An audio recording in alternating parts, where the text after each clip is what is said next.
Good morning, everyone. It's Jeri Bellini from My Arts and Parts, and I just wanted to show you what I did yesterday. We had a blizzard here in Pennsylvania, and we got, I don't know, over 2 feet of snow. So I was snowed in, and I thought I would take advantage of that and have an art day. So this year I wanted to work on techniques, like background techniques for art journaling and for anything else I could think of. But I'm really interested in how to get different paints and textures and whatever on paper. So it was really weird that I was thinking to do that because Cat Hand started a mixed media morsel group and on Facebook, and she's been doing videos, and so I was so excited to see this that I joined, of course, and I'm doing mine just a little bit differently, and I wanted to share it with you. So this was actually the first, no, this was the second one I did. I'll show you the first one I did. The first one I did, I decided I was going to use this journal that I made. Let me see.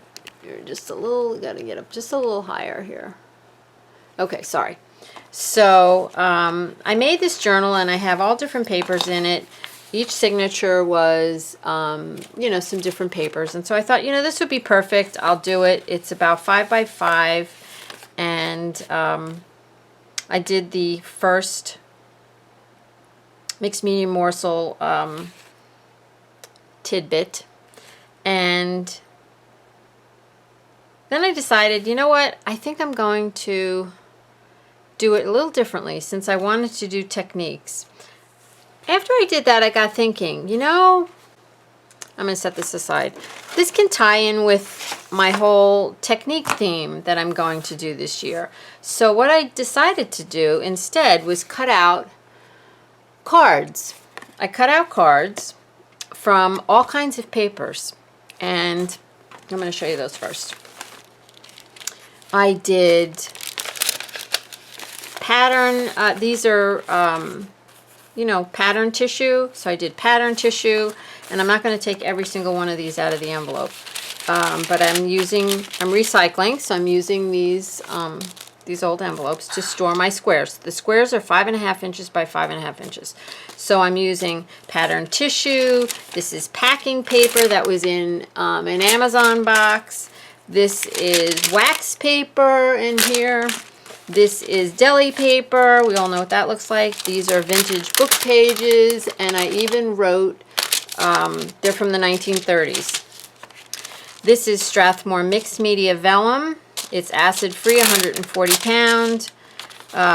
Strathmore Bristol, Strathmore Watercolor, Canson Watercolor, Canson Bristol, sketch paper. I'm not really sure what paper that is. It feels like a copy paper.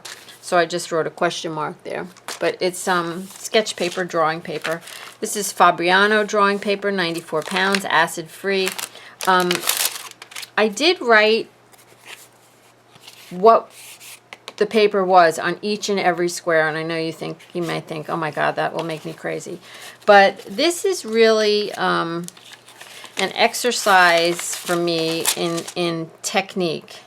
And the last one is bamboo drawing paper, acid-free. Now, since I did these, I found some rice paper last night, so I'm going to cut some of that up into squares and use that as well.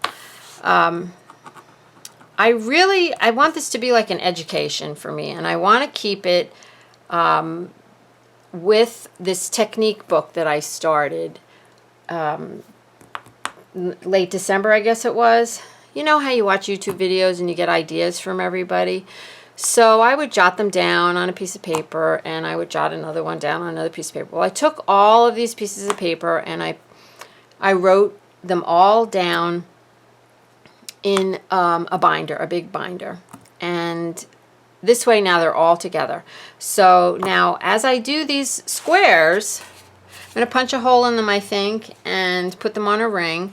I'll have them handy. I don't know about you, but I totally always forget what I did. So here on the back of this card, it says, what the paper is, and then I'm going to go back and put what the technique was on here, because I intend on exploring lots of different background techniques this year. So I'm really excited about Kat's new group. All right, so I'm going to set that aside. So what I did yesterday in the middle of the blizzard was I did her first mixed medium morsel.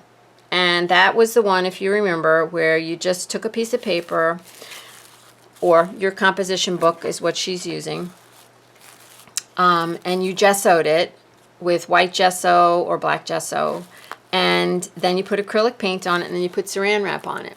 So I did that last night with a bunch of different papers. Now I didn't use every single paper in my from my envelopes, but I did use a lot. Now I put a little tag. This is what I'm going to do. I'm going to put a little tag on the back to say what it is. So this was deli paper, black gesso, acrylic paint, saran wrap, let dry overnight.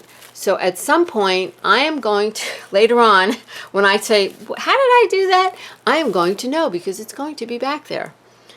And you know what? It was fun. I really enjoyed just the process of cutting these squares out and getting them ready. So I have a pile here that I did, and these are assorted papers, and I thought it would be fun if I took the saran wrap off on camera, and we'll see what happens. Okay, so this one is deli paper, black gesso, okay, and obviously it's acrylic paint. So here we go. We're going to take it off, and we're going to see what happens. And wow, I love it. Oh, I love it. It's shiny. Can you see it's shiny? All right. That's awesome. I'm not going to drag this out, so it won't be that painful, but that's what that one is. I'm going to set that aside. This one is packing paper. Packing paper from Amazon. If you get an Amazon box, and you know how they shove brown paper sometimes in the box, well, that's what this is. Okay, and it's got white gesso on it. And I just used the cheap acrylic paint. Oh my God, I love it. Oh, I love it.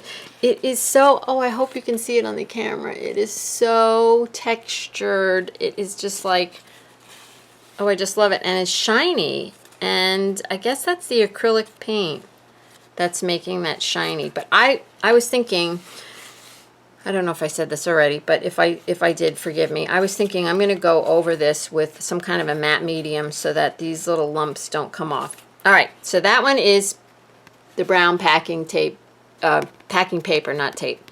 That's in the Amazon boxes. All right, next one. This one is a brown paper bag from Trader Joe's. And there is no gesso on it. So I'm kind of curious if we're going to get anything. I was thinking maybe we'd see some brown, but we are not seeing any brown paper. I thought maybe when I pulled the plastic off, we would see some brown paper, but that didn't happen. But that's okay. I like what happened. It's very pretty. Yep. Okay, so that one's there. This one is wax paper. This one's wax paper, white gesso, acrylic paint. Okay, let's see what happens here. Well, I don't see any white marks. That's interesting. And there is white gesso on it. Come on. It's kind of being a little, okay, there we go. It was being a little stubborn. Now that's interesting. And the paint appears to still be wet. So, and I did these last night at like 8 o'clock, and it is now, I don't know, almost lunchtime the next day. So I don't see any white. I see a teeny little speck of white there. So I'm not quite sure what happened with that, but that's wax paper with white gesso. It is cool though, and it really feels like leather. Probably because of the wax paper, it feels leathery. So that'd be a fun thing to try. Okay, this one is deli paper too, with, this one's got white gesso on it. Okay, so let's see what this one looks like. And again, I'm not seeing a lot of white. Interesting. Interesting how the white didn't come through like it does on regular paper. All right, I'd be curious to ask you guys if you always had the white come through. Please, leave a comment below. Okay, so that's wax paper. And you know what? I'm sorry, deli paper. it feels awesome. It does. It feels like leather, just like the wax paper. All right, this one is an old book page. It's an old vintage, and the book is from 1930s, and I felt I wanted to write that down. So I know, you know, the paper gets kind of brittle. So this one has white gesso on it, and of course acrylic, and very little white. Very little white.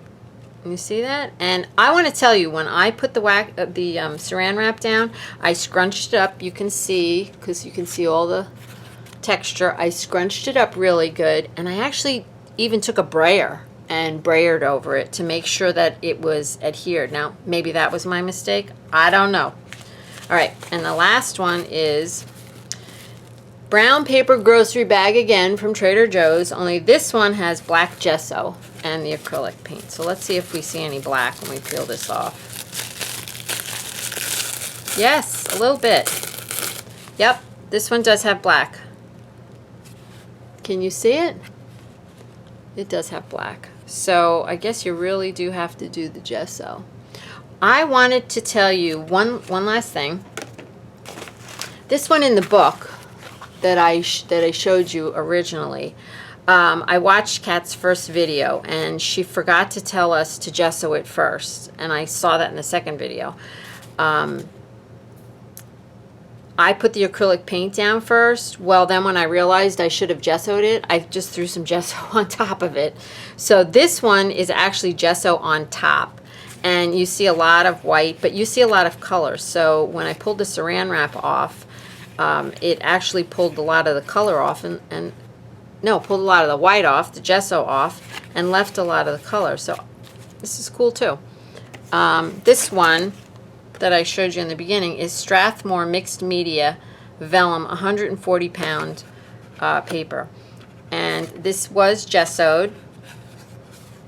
And you see there's just very little white. So I'm not quite sure what I'm doing then. I'm not getting a lot of white coming through. But let me show you them all. How gorgeous they are. I just love the way that deli paper and the wax paper feel. So isn't that cool? Can you see them? Cool beaners. Anyway, I enjoyed doing this. I just wanted to share. I haven't done a video for a long time. I've been busy with trying to get an online business going, and I'll tell you more about that in another video. So thank you for watching, and hopefully I'll do some more videos each time I do a new technique. I'll keep you posted. Thanks so much, and you have a great day.